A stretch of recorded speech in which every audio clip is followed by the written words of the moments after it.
जब सोच में ही बीमारी लग जाती है तो इंसान होश में रहते हुए भी बेहोश रहता है। नमस्कार दोस्तों, मैं ज्योतिष आचार्य वासुदेव मिश्रा आपका अपने चैनल सत्य की खोज में हार्दिक अभिनंदन करता हूं।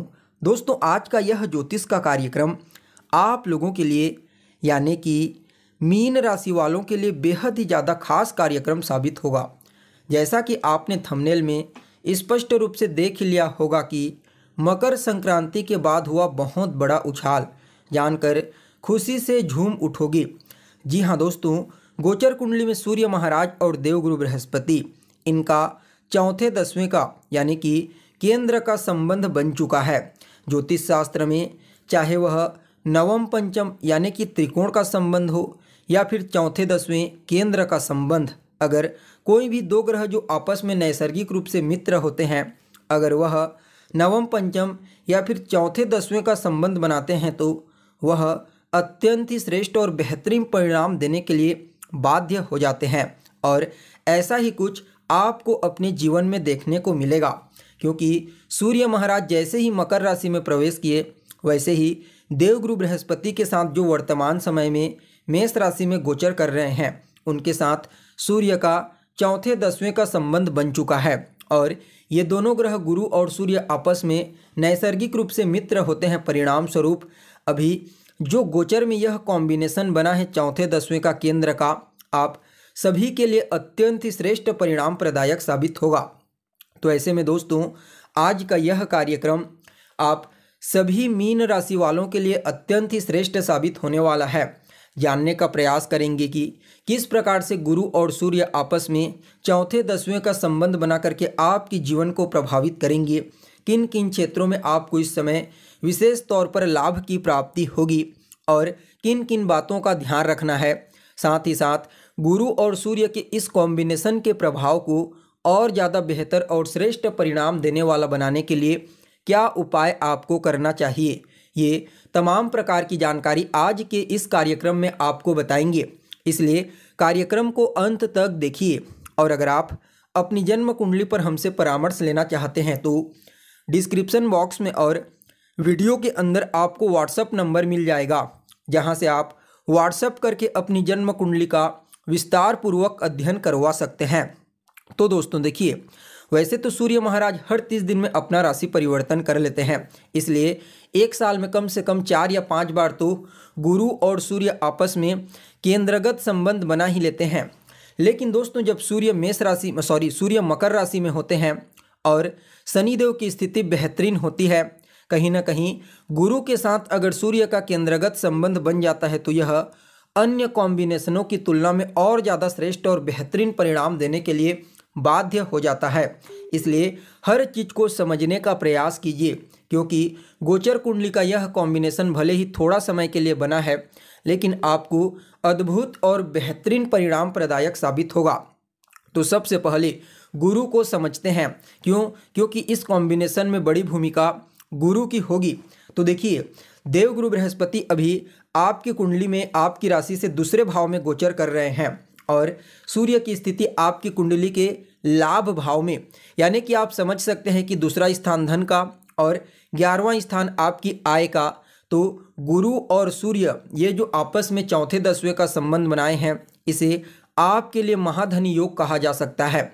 जी हाँ, सभी राशियों में सिर्फ आपके लिए और एक राशि के लिए महाधनी योग का निर्माण हुआ है, जो पूरी तरह से आपके लिए लागू होगा।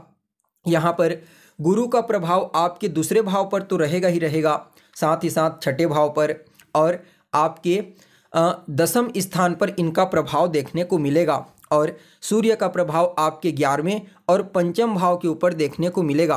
तो सबसे पहले गुरु को समझिए। तो दोस्तों देखिए, देवगुरु बृहस्पति का कुंडली के दूसरे स्थान पर बलवान अवस्था में सूर्य के साथ चौथे दसवें का संबंध बनाना, सबसे पहले तो यह आपके जीवन में महाधनी योग बना देगा। जी हाँ, यह समय आपके जीवन काल में धन के दृष्टिकोण से अत्यंत ही श्रेष्ठ साबित होगा। यानी कि आप समझ सकते हैं कि यह गोचर कुंडली में जो महाधनी योग आपके लिए बना है, यह हर प्रकार से इस समय आपको धन का लाभ करवाएगा। चाहे आपके कार्य क्षेत्र में आपको धन की प्राप्ति करवा दे या फिर आपका रुका हुआ पैसा इस समय आपको प्राप्त हो जाए। कहीं ना कहीं से बड़ी मात्रा में इस समय गुरु और सूर्य की कृपा से आपको धन की प्राप्ति होने वाली है। दूसरे स्थान पर गुरु का गोचर करना कहीं ना कहीं आपकी वाणी को प्रभावशाली बना देगा और आपके व्यक्तित्व को तो प्रभावशाली बनाएंगे ही बनाएंगे। क्यों? क्योंकि आपकी राशि के मालिक बनते हैं गुरु। परिणाम स्वरूप इस समय आप अपने व्यक्तित्व, अपनी प्रतिभा और अपने वाणी के प्रभाव से हर किसी को प्रभावित करेंगे और आपके कई प्रकार के पेंडिंग पड़े हुए कार्य इस समय पूरे होने वाले हैं। देखा जाए तो आपके कुटुंब परिवार में खुशियों का आगमन होगा। आपके कुटुंब परिवार में आर्थिक स्थिति मजबूत होगी। लोगों का एक दूसरे को सहयोग प्राप्त होगा। कहीं ना कहीं यह समय प्राथमिक शिक्षा ग्रहण करने वाले विद्यार्थियों के लिए भी अत्यंत ही श्रेष्ठ कहा जा सकता है। अष्टम भाव पर गुरु की पूर्ण सप्तम दृष्टि का पड़ना अचानक ही इस समय आपके जीवन में धन का आगमन करवाएगा, वेल्थ, खुशियों का आगमन करवाएगा। कहीं ना कहीं आपके जीवन की तमाम प्रकार की समस्याओं, मुसीबतों और परेशानियों से आपको निकालने का कार्य यहाँ पर करेंगे। कहीं ना कहीं आपकी छठी इंद्री को भी काफ़ी हद तक जागृत कर देंगे। परिणाम स्वरूप इस समय अध्यात्म के प्रति आपकी रुचि बढ़ती हुई देखी जाएगी। जी हाँ, अध्यात्म के प्रति आपका झुकाव देखने को मिलेगा और मूल रूप से तो यही आपके हैप्पीनेस का कारक होता है, क्योंकि ये जो राशि होती है मीन राशि, इसे मोक्ष की राशि मानी जाती है। अंतिम राशि होती है, इसके पश्चात और आगे कुछ नहीं है। इसलिए आपका जो व्यक्तित्व होता है मीन राशि वालों का, यह थोड़ा सा ओल्ड एज से भी ऊपर देखने को मिलता है। यानी कि आपके अंदर अनुभव काफ़ी बेहतरीन तरीक़ा से देखने को मिलता है और यही अनुभव आपको जीवन के कई समस्याओं से बचाने का प्रयास करता है। आपका अनुभव न सिर्फ आपका काम आता है, बल्कि जिसको जब ज़रूरत पड़ती है समस्या के सॉल्यूशन की, तो आप बड़ी आसानी से वहाँ पर किफ़ायती साबित हो जाते हैं। इसलिए मीन राशि का प्रभाव ही कुछ अलग ही होता है।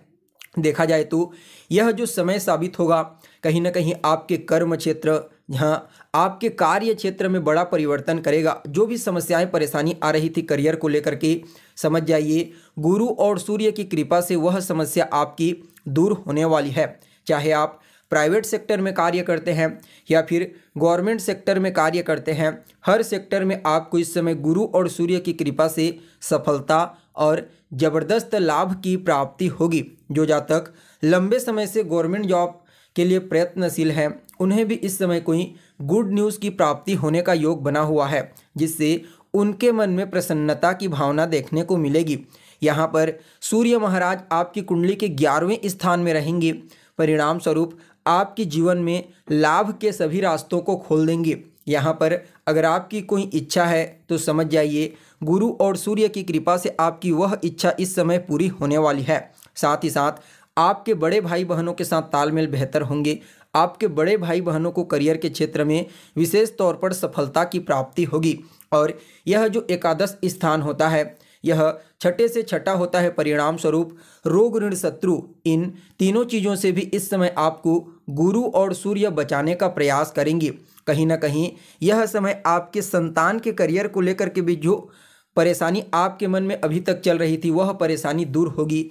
आपके संतान को भी उसके करियर में विशेष सफलता की प्राप्ति होने का योग बना हुआ है। कहीं ना कहीं यह समय आपके पुरुषार्थ, आपके मेहनत में तो वृद्धि कराएगा ही कराएगा।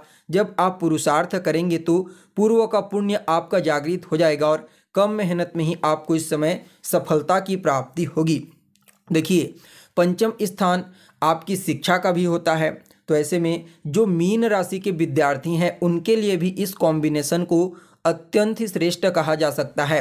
अगर इस समयावधि में आपका कोई कंपटीशन एग्जाम है, प्रतियोगी परीक्षा है, तो समझ जाइए वहाँ पर आपको गुरु और सूर्य की कृपा से सफलता की प्राप्ति होगी। जी हाँ, इसके अलावा देखा जाए तो यहाँ पर देवगुरु बृहस्पति का प्रभाव आपकी कुंडली के, आपके व्यक्तित्व के ऊपर भी कई मामलों में बेहतर रहने वाला है, जो पहले भी आपको बताया जा चुका है। लेकिन यहाँ पर आपकी प्रतिभा में निखार होगा। यह एक बहुत बड़ा प्लस पॉइंट आपके लिए साबित होने वाला है। कहीं ना कहीं यह समय आपके जीवन में लगभग देखा जाए तो हर प्रकार से सुख, संपत्ति, वैभव, इन चीज़ों का आगमन कराने वाला साबित होगा। जी हाँ, इस कॉम्बिनेशन का आप जितना ज़्यादा हो सके लाभ उठाइए, हर प्रकार से आपके लिए यह प्रॉफिटेबल है। फिर भी इस कॉम्बिनेशन के प्रभाव को और ज़्यादा बेहतर बनाने के लिए गुरु और सूर्य, इन दोनों ग्रहों के बीज मंत्र का रोजाना 108 बार जाप कीजिए। सूर्यदेव को अर्घ्य देने वाले जल में एक लाल रंग का पुष्प डाल करके उन्हें अर्घ्य प्रदान कीजिए। और आपको गुरुवार और शुक्रवार के दिन गाय को हरा चारा खिलाना है। बुधवार के दिन और शनिवार के दिन पक्षियों को दाना डालना है। ये छोटे छोटे उपाय करके अपने लिए इस कॉम्बिनेशन को और बेहतर बना लीजिए। तो दोस्तों, कैसी लगी आपको जानकारी, कमेंट करके बताइए। फिर मिलते हैं एक नए और ताज़ा एपिसोड में। तब तक के लिए नमस्कार।